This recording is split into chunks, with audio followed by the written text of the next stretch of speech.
અરે ઓછું નાક પણ અસલી નાક. MDH કાશ્મીરી લાલ મરચાની પાવડર. MDH.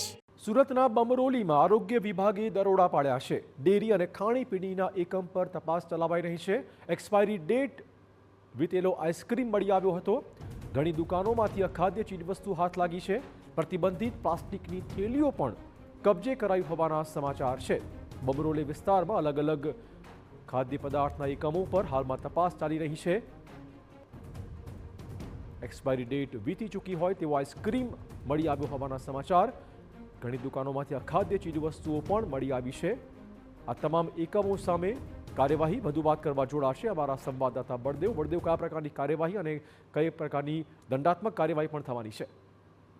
જે રીતે સુરતની અંદર એસઓજી દ્વારા જે રીતે પનીરનો જથ્થો જે શંકાસ્પદ ઝડપી પાડ્યો હતો અને જેની અંદર ડુપ્લિકેટ જે રીતે પનીરનો જથ્થો જે ઝડપી પાડવામાં આવ્યો હતો અને ત્યારબાદ જે રીતે સુરત મહાનગરપાલિકાનું આરોગ્ય વિભાગ છે તે હરકતમાં આવ્યું છે અને ઉચ્ચ અધિકારીઓ દ્વારા પણ જે રીતે સૂચના આપવામાં આવી છે કે સુરતના અલગ અલગ વિસ્તારોની અંદર જે ખાદ્ય વસ્તુઓ છે, જે ચીજ વસ્તુઓ છે તેની અંદર ક્યાંક ને ક્યાંક ડુપ્લિકેશન થઈ રહ્યું છે, લોકોના સ્વાસ્થ્ય સાથે હાનિકારક થઈ રહી છે. તેને તપાસ છે તે કડક સૂચના આપી છે. તે આધારે સુરતની અંદર ગત મોડી રાત્રિના સમયે બમરોલી વિસ્તારમાં મહાનગરપાલિકાની આરોગ્યની ટીમ દ્વારા જે સરપ્રાઇઝ ચેકિંગ જે છે તે કરવામાં આવ્યું હતું. ચેકિંગમાં કેટલીક એક્સપાયરી ડેટ વાળી જે આઈસ્ક્રીમો હતી એટલે તે મળી આવી હતી. શંકાસ્પદ આઈસ્ક્રીમનો જે જથ્થો હતો તે મળી આવી હતી. અલગ અલગ વિસ્તારમાં આરોગ્ય વિભાગ દ્વારા જે ચેકિંગ હાથ ધર્યું હતું અને સૌથી મહત્વની વસ્તુ એ છે કે દુકાનો અને લારી ઉપર જે પ્રતિબંધિત પ્લાસ્ટિકો જે થેલીઓ હતી તે પણ મળી આવી હતી.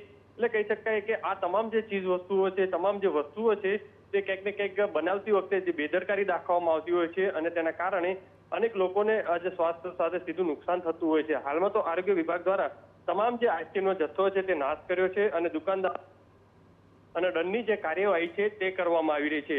જ્યારે બીજી બાજુ જે અલગ અલગ આ રીતનું જે ભેળસેળ કરતા લોકોમાં એક ફફડાટ છે તે જોવા મળી રહ્યો છે. કારણ કે સતત છેલ્લા 5-7 દિવસથી સતત આ મહાનગરપાલિકાની આરોગ્ય ટીમ દ્વારા જે કાર્યવાહી કરી છે ને સાથે સાથે જે સુરભી ડેરીના જે સંચાલકો સામે પણ પોલીસે જે ગુનો નોંધી અને જે તપાસ શરૂ કરી છે.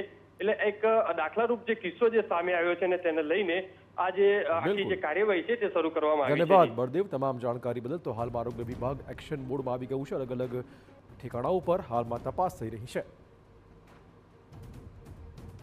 સંસ્થાઓ, લારીઓ તથા અમુક પ્લાસ્ટિક પ્રતિબંધ પ્લાસ્ટિક બી જપ્ત કરેલું છે અને ડેરીઓમાં અને આઈસ્ક્રીમો જે છે તે એક્સપાયર ડેટ વાળી હતી જે જમા લઈને તેને ડિસ્પોઝ કરવાનું છે. તેમજ અખાદ્ય વસ્તુઓનો બી ઘણો